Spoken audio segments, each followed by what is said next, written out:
Well, hello everyone. Thank you for listening to this Zoomcast today.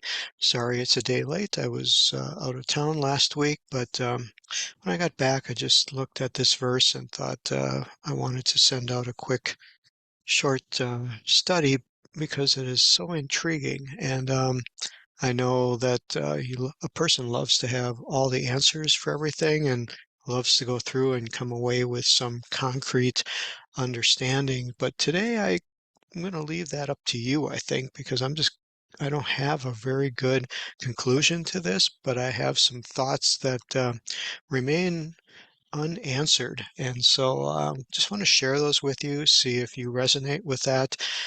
Maybe God will give you a better answer. But it's just so intriguing. And so what we look at here is we are in 2 Samuel chapter 5 and looking at verse 20. And again, this is David coming into the realm of being king, and God is anointed him. God is using him. God is doing incredible things through him. And that's where, to me, this verse just has such a remez or a hint of something very miraculous, of something very spiritual occurring. And so, but yet it's a hint. It's not real clear. So let's see if I can share what I'm feeling here. So as we read in verse 20, top of the screen, Vayavo David Baal Baal Perazim. So he goes to this place that's translated Baal Perazim. It is two words. Baal is starts with a preposition bait, and then the bait ayin lamed is master. And so many of you have heard the word Baal. As how it's pronounced many times in English, but it's Baal in in Hebrew. And Baal, while it can mean um, you know idols and demonic things and forces of evil, it just means master. It's someone who has the mastery over you. And so obviously applied in a positive way or a negative way, but here it's in a negative way. So that's the start of this, is it says that David went to Baal Perazim and defeated them, Sham David, Viomer, and there David defeated them. And so, what is this place and why is it mentioned? And then it even gets more interesting as David continues the verse and he uses the word Faratz Yahweh et Oyavai Lefanei Kaperetz. And you notice here, if I highlight the letters that are in this word perazim, it's the pei, the resh, and the sade. So you come down to the next part where he's talking about broken through, it's the same letters, the pei, the resh, the sade. And then here is the pei, the resh, the sade. And then he likens it to mayim, which is water, al kain kara shem hamakom hahu Baal Perazim. So he called that place Baal Perazim. So maybe it wasn't named that way before, but he names it that way now. And he uses the word Perez, which is breakthrough, in the name of the place. He uses it twice to describe, talks about it like water coming upon them. What we notice here is David gives no clue as to how the Lord helped him fight this battle. It just said David defeated them. But to me, there's just some kind of clue. Why does he use the word breakthrough? And why does he liken the breakthrough like water? Well, of course, the simple or the Peshat version of this would be just take it as it says and compare it to like a dam breaking, that the wall of a dam breaks and the water rushes through upon his enemies. And that's what most of the commentators will tell you. But what's so intriguing here is if we get to the next verse, verse 21, it says that these Philistines, who David defeated in some way that we don't know how, left all of their images there.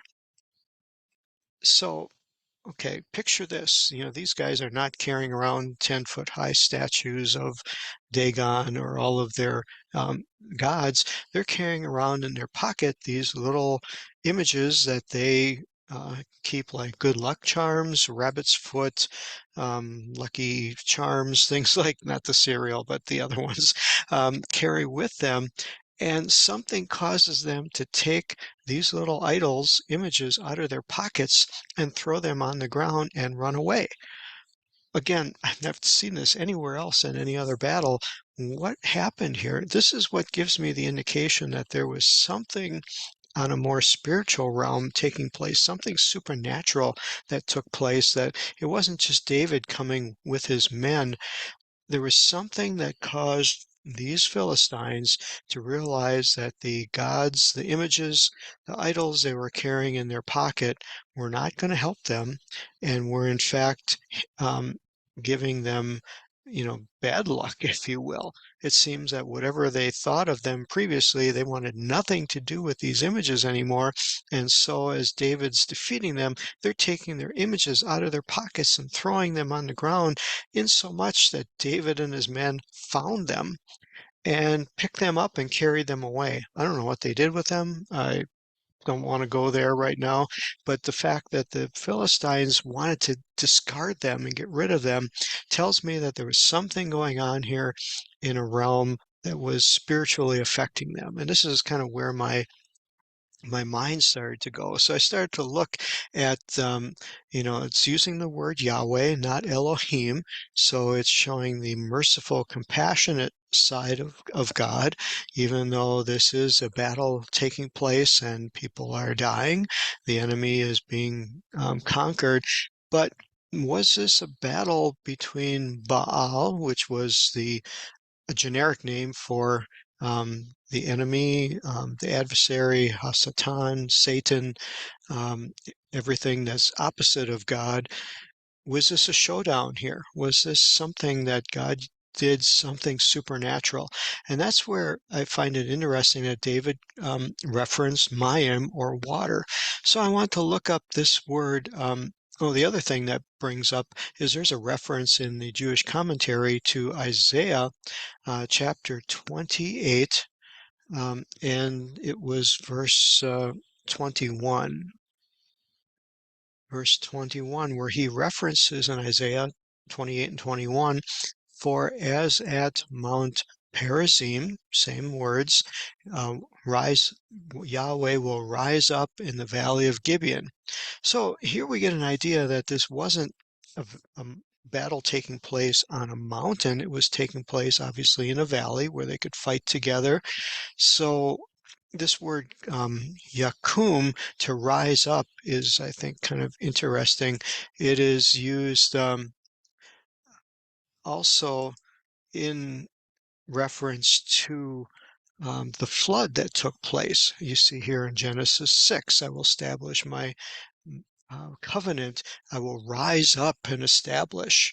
Um, Again, giving the instance of, could this have been that God used a flood of water in reality coming at these Philistines so much that they knew this was a definite miracle of God? They saw what was happening. They took their gods and threw them away. Similar to what comes to mind to me just now as I'm telling you this, when Jonah was in the boat and trying to get away from God, and the big storm came, and the men, it said, took their when they found out that Jonah, was running from God, they threw him overboard and the storm stopped, that they discarded their idols and they pledged themselves to serve the one true God of Jonah. And so it's just a lot of things that could come into play.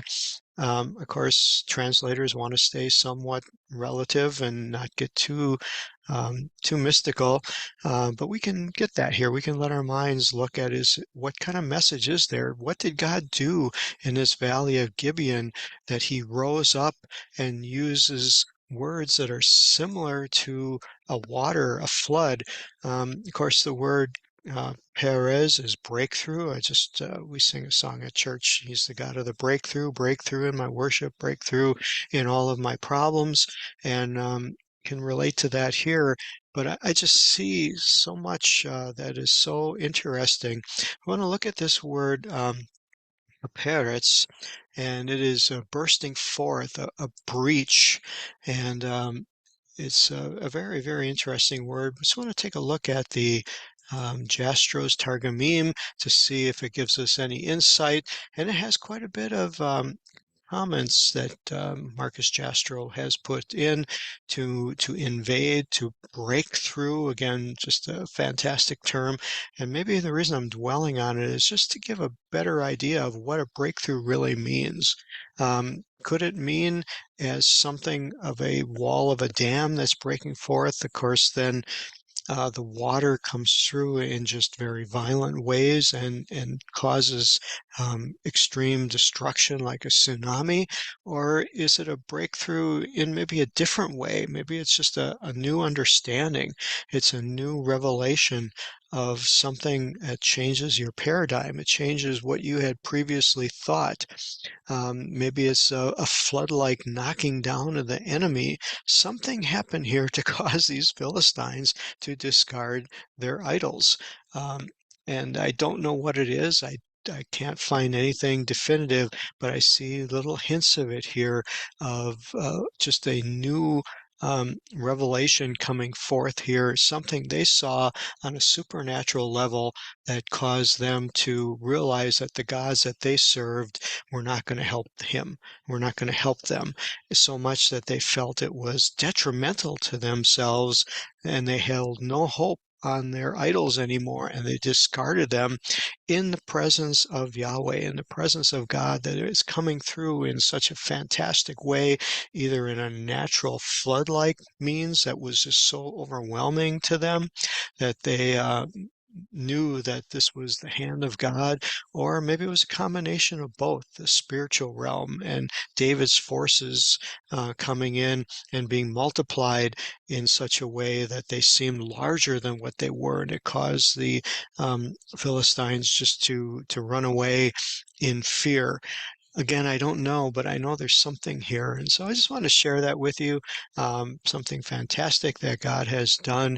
If you come up with any thoughts, please toss me a note, an email. I'd love to hear your thoughts on this. And I just hope you are enjoying this study in God's Word and seeing how there's no limit to the depth whereby we can search God's Word and that God's Word can speak to us. And what a beautiful treasure we have in it. So God bless you. Have a good rest of your week. Bye bye.